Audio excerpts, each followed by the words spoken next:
Welcome to Unleash Podcast. Our mission is to equip and inspire emerging leaders to take holistic approaches to lead themselves, their family, and the community.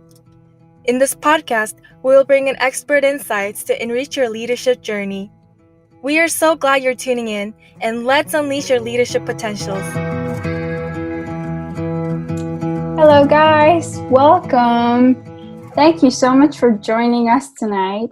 So this is our growth series from Asia Leadership Development Network. We're so glad that you can tune in tonight.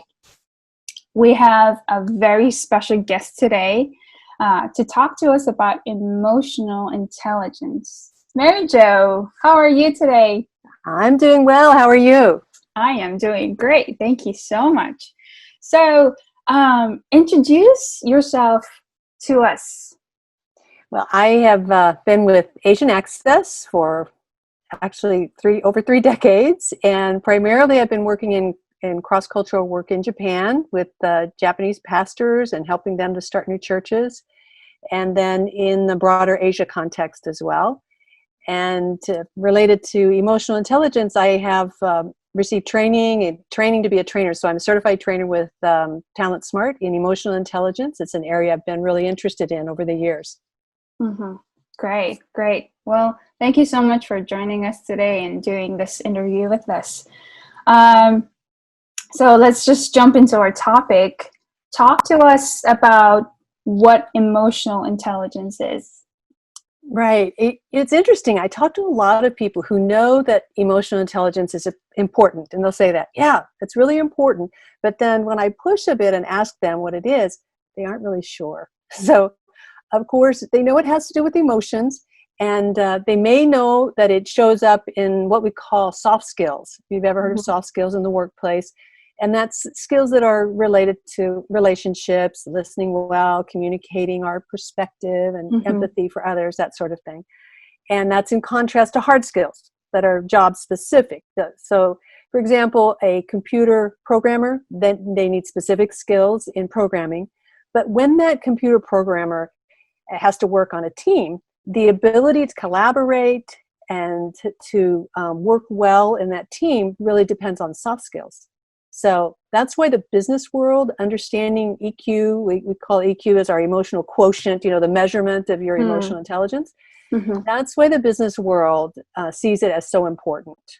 And as a matter of fact, in research, it's shown that EQ, our emotional quotient, is a better predictor of success in life than IQ. We focus a lot on intellectual quotient, but actually EQ is more important in the long run. Yeah, that's very interesting, because even in our education system, that we're taught to understand and learn that IQ is more important than anything, right? So EQ, is it mainly important for our careers? Well, actually, it's very holistic in our whole life, because it has to do with relationships. It has to do with family life, with marriage and parenting, and it also even can affect things like our health and our overall sense of well-being, our ability to make good decisions, manage stress, adapt to new things, and have resilience or grit. People is a popular term now, having grit, that resilience. That's also an important piece of emotional intelligence. Okay. So it's not just about empathy and listening well. There's more to it than that, right? So are there, what type of categories are there in EQ? Okay, right. So to simplify, if we look at all these different aspects of EQ grouped into, let's say, 4 categories, commonly they'll group into 4 categories that help to make it easier to understand. And that they are, the 4 are self-awareness, self-management, social awareness, and relationship management. Okay, so I'll just go into each one of them, explain a little bit, all right? The first one is self-awareness, and it's a lot more than knowing just like what I like or don't like, or whether I'm an extrovert or introvert. It's a lot more involved than that. It goes deeper, and it's really a lifelong process of getting to know yourself as you really are. And this may sound counterintuitive because we should know who we are, right? At my age, I should know who I am, but it is a lifelong process. And I think it really requires courage, because you have to be able to look at your dark side and say, wow, I can be really negative, or I tend to be defensive when, or shut down maybe when a conversation points out my weaknesses, or wow, I was really mean to that person. I was really unkind when I made that comment. So it requires that we reflect and we look on ourselves and see that side as well. And it's also, I'd say, it's being aware of your buttons. Buttons is something we refer to, where, I don't know if you've been in a family situation and maybe one of the kids knows how to push dad's buttons, we say, and they know just the thing to say to get him going, right? Yeah. Right. So we have those buttons sometimes, and it's being aware and being able to see that and deal with that, so those buttons are not so sensitive. So it's being open to see yourself as you really are. That's an important foundation to EQ. So that's the self-awareness part. That's the foundation. Right. Right. And then the second is self-management. And this has to do with things like impulse control, following through on commitments, delayed gratification. Those are all important pieces. It's something that athletes really lean on in their training. They focus on a goal, and then to help them stay motivated through the hard times, they focus on that goal and they stay on track and keep working at it, even when it's painful or hard, right? And then it also means working on those buttons we just mentioned, so they aren't so sensitive, and giving that reaction when people push them. And even things like grooming optimism and gratitude. Those are also important skills in EQ, in self-management. So I see that the first two are focused more on ourselves, and then I believe there's two more. And what are those? Are focused? Okay, so the first two are focused on knowing myself and managing myself, and then the next two are focused outward, and it's for social awareness and then relationship management. So in the area of social awareness, it's not only important in the workplace, it's really in all of our relationships, and it's important to have what's called impact awareness, and that's where we are aware of the impact we have. And sometimes the impact we have is completely different than our intentions, and people will say, when you said this or you did this, it made me feel made me feel badly, and you think, that was not my intention. And you think, if it wasn't my intention, that's okay. But actually, we have to be aware of that impact awareness and to close the gap so our intentions really come across and the impact matches that. We don't want to be hurtful, that our impact matches that. And then it also is things like that social awareness is listening well and having empathy with what other people are experiencing, being tuned into other people's emotions, and understanding their perspective. And for me, working internationally, I had to learn about culture. I had to understand that, okay, in American setting, you don't ask a person about their weight this way. In Japan, that was okay, or it's different. And so culturally, I had to understand their perspective to understand what they were saying and what they were feeling and what that meant, right? It means it's also being able to read body language or read the room we talk about in a group setting. And it really requires also caring how others feel. And then using our eyes and our ears and intuition to observe and listen and to better understand others. But if we don't care, then social awareness will be really hard to develop.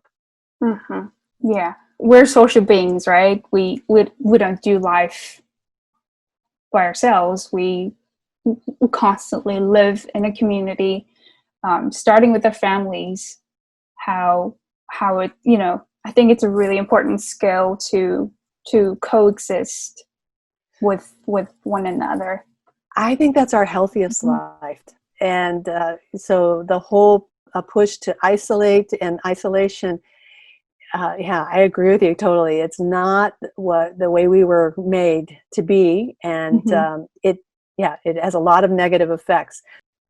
Then the fourth, we can jump into the fourth one then, and that's relationship management. And that's a little bit more of this nitty gritty. And it's interesting because it requires good self-awareness, which is the first one we talked about, and self-management, as well as the social awareness. So it kind of takes all of those pieces, and that really brings it into how we're going to manage relationships. So you can see how those first two build in toward that. And we want to build relationships that are respectful and that are really thriving and mutually beneficial. And so we're able to learn to give and take. And we want to understand how your needs and my needs can both be met, and negotiating that, right, in relationships and coming up with those really healthier. And in our most important relationships in family, as you mentioned, it's learning how to love well. And I really think loving well is part of this. It's good EQ allows us to express love well and how to be loved and how to have good conflicts, because conflicts are important, but how to work that out in a healthy way, how to apologize so that it really means something, and how to truly forgive. And all of those things, EQ skills can help us in those ways to have good, healthy relationships in those really important ones, as well as in the workplace and in our community, broader community. Wow. Yeah, I can see how important EQ really is. And I think often these skills, the soft skills, as you mentioned earlier, is pretty much underlooked or undergraded. So could these skills, if let's say that I figured that I don't have really well self-awareness, could this be developed? Like all these four skills, as you said, it's self-awareness, self-management, and social awareness, and relationship management. Could these be improved? How do you go about that? Yeah, absolutely. And that's a great question, because that's really where it makes a difference. And so I think that's the encouraging part of EQ, because unlike personality is kind of set in our 20s, they tell us, and then IQ really does not change a lot in adulthood. But EQ is an area that can be significantly developed through intentional work on specific skills. So that's really encouraging. And the biggest piece is stepping back from living our lives just on autopilot, right? And just doing what we've always done, but rather to take the time to reflect. I think reflection is a big key in getting that started. So let's say, for an example, it can be as easy as maybe writing a journal and journaling in a notebook, just a simple notebook every night of things that we've observed about ourselves or our relationships over the days. And then that will help us to be more observant and intentional during the day, because you think, oh, I should write about this tonight. And as you keep doing that at night, then in the daytime, you think, oh, I need to pay attention here. And you'll begin to, collect those little nuggets of areas where, wow, if I just do that, I could have done that better. And that reflection helps us to grow the emotional intelligence then. And we'll begin to see patterns or themes and clues, ways that we can change. Another thing is, honestly, just slowing down. Because sometimes, as I said, it's autopilot because we're wired to something happens, we have an emotion and we have a reaction, and it happens so fast that there's no time to think about it. We talk about the lizard brain, and it gives your brain oxygen, one, and then you shift from that automatic place of where our brain just snaps right to action. We call that the lizard brain, and it actually gives us time to engage our thinking brain.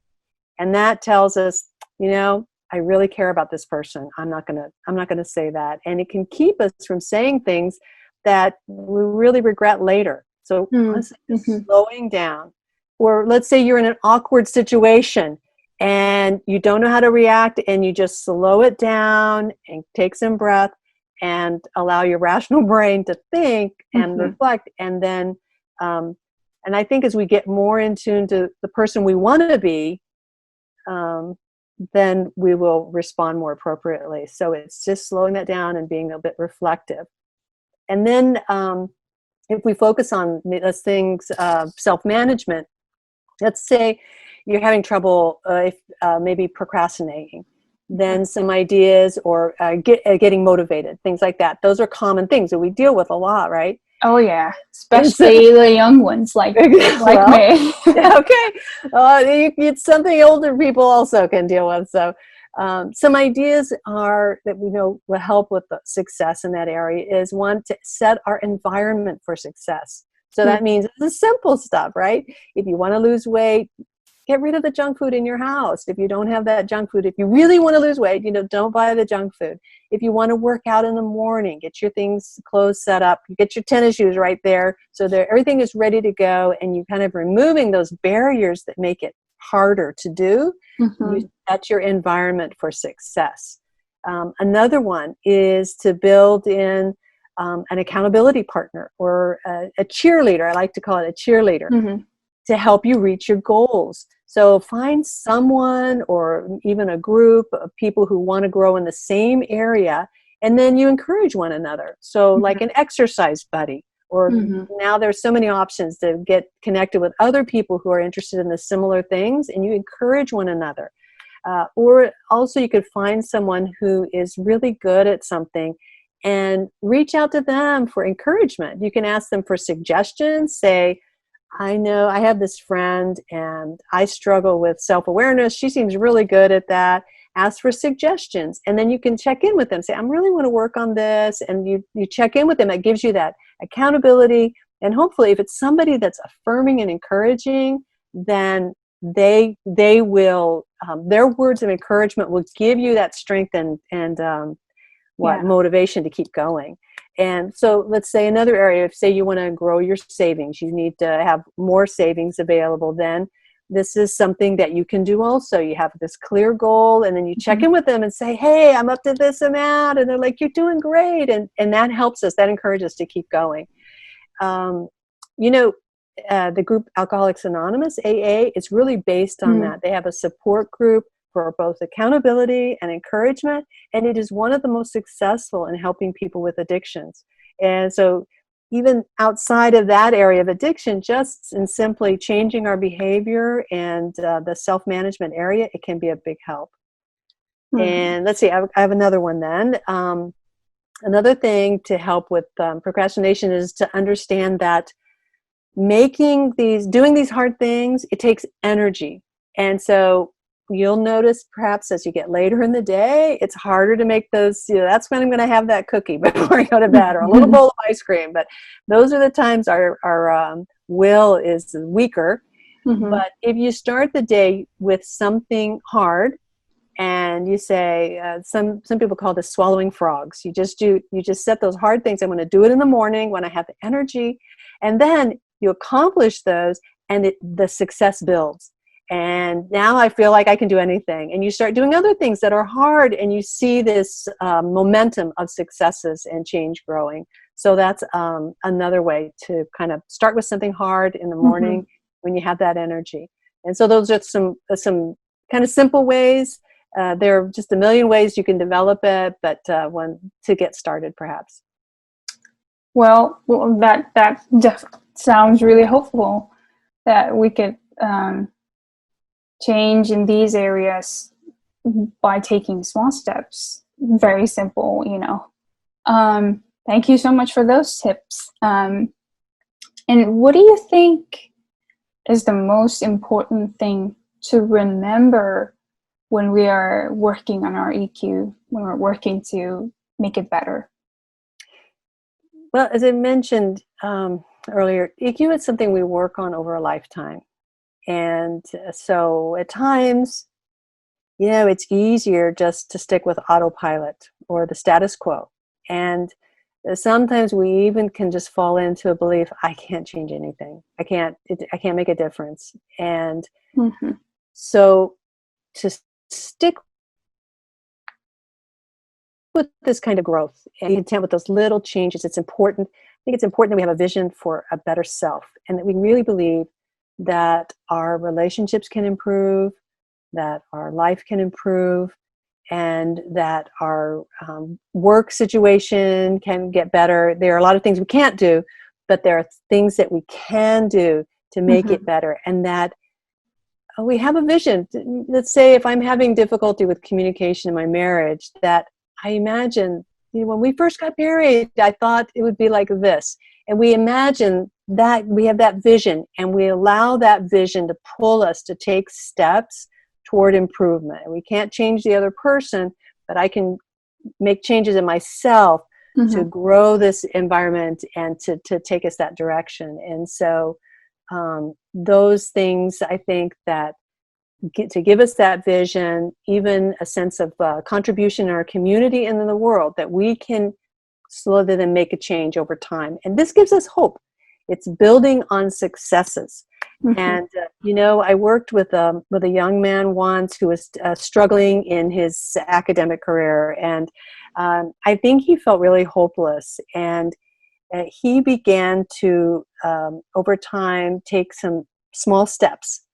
And he did what he could do. And he began to have successes. And I watched him as that successes built. Then he began to see himself differently. And that momentum really changed. So I think it's those small steps to believe that there is and have that hope, and then to then consistently work on that and build on successes. It's just really important. So that commitment over a lifetime. Yeah, I see that it's there's not going to be overnight success. You're not going to be Not typically. There's going to be time that you just shove those cookies in your mouth and sleep through the morning, but then you keep working on it. Tomorrow's a new day. Tomorrow's a new day, right? Yes, it's a lifetime progress. I think that's really helpful to remember, that even if you fail sometimes, you just find the strength to get back up and keep working on it. It's a lifetime progress. Absolutely. Awesome. Well, thank you so much for these. Unfortunately, we are coming to an end, but I have one last question from you. So, during a pandemic time like today, there are a lot of people who are panicking, and there's fear, and I think it's because of the changes that lots of people are facing due to the coronavirus. How do you think we should respond to this pandemic, if there's a better way to respond? Yeah, absolutely. This is a time. It's easy to feel overwhelmed and confused and panic. That's totally understandable. I would say the first thing is to breathe. Again, it's just breathe. Simple as that. It is as simple as that. To stop and to take a breath and to take another breath, because when we are in crisis times, we start, our breath becomes more shallow, our shoulders get tight, and it's hard even to think. And it all contributes to this panic, the sense of panic. And so just slow down your breathing, and then to begin to, I think, cut through the information. There's so much coming at us. There's so much that it can be overwhelming, and it's not all helpful, really. And there's only so much we can process at one time. And so to be able to cut through the information and to the news and the voices, right, to get the information you really need to know, and to be able to just identify that, I think that keeps us from getting overwhelmed with too much at one time. I had a friend who told me, she said, I'm no longer afraid of the COVID-19. She said she had watched a video. It was very clear about a doctor who was saying, he was working in the hospital, and he's saying, this is what I do. I'm not afraid. And so it was very clear, washing hands, I'm not going to say wear a mask, but the mask doesn't necessarily protect you, but it reminds you, don't touch your face when you're out, and then social distancing, and explaining this is how the virus works. If you take these steps, those are the main precautions you can take. And so I think it was very empowering just to know, okay, this is what I can do. These are the specific things, right, related to that. And then to protect yourself from those voices that speak fear and panic and conspiracy theories, and to really protect yourself from that, and instead to focus in on what you can do clearly and what you cannot do, and accept what you cannot do. And that feeling of panic really only makes you feel more helpless. So to take steps that you can do and accept what you cannot. And it makes me think of the Serenity Prayer, which has been so popular, and it really applies to today. And it's very well known. It's, God, grant me the serenity to accept the things I cannot change, the courage to change the things I can, and the wisdom to know the difference. And so that's really a great place to be, especially in these times. Okay. All right. Thank you so much for joining us today, Mary Jo. Oh, it's a privilege. I'm sure this gave lots of information and hope to many people that are listening that has tuned us with us today. So, thank you so much. And my pleasure. Yeah, thank you. And thank you guys so much for joining us today. I hope you guys enjoyed us. I hope you learned something new today. We'll see you next time, and have a good night. Thank you. Bye-bye. Bye. Unleash podcast was brought to you by Asia Leadership Development Network. In this podcast, we will discuss topics related to leadership, personal development, family, mental and emotional health, business entrepreneurship, organizational and community leadership, and more. For a better tomorrow, we strive today. Thank you for joining us.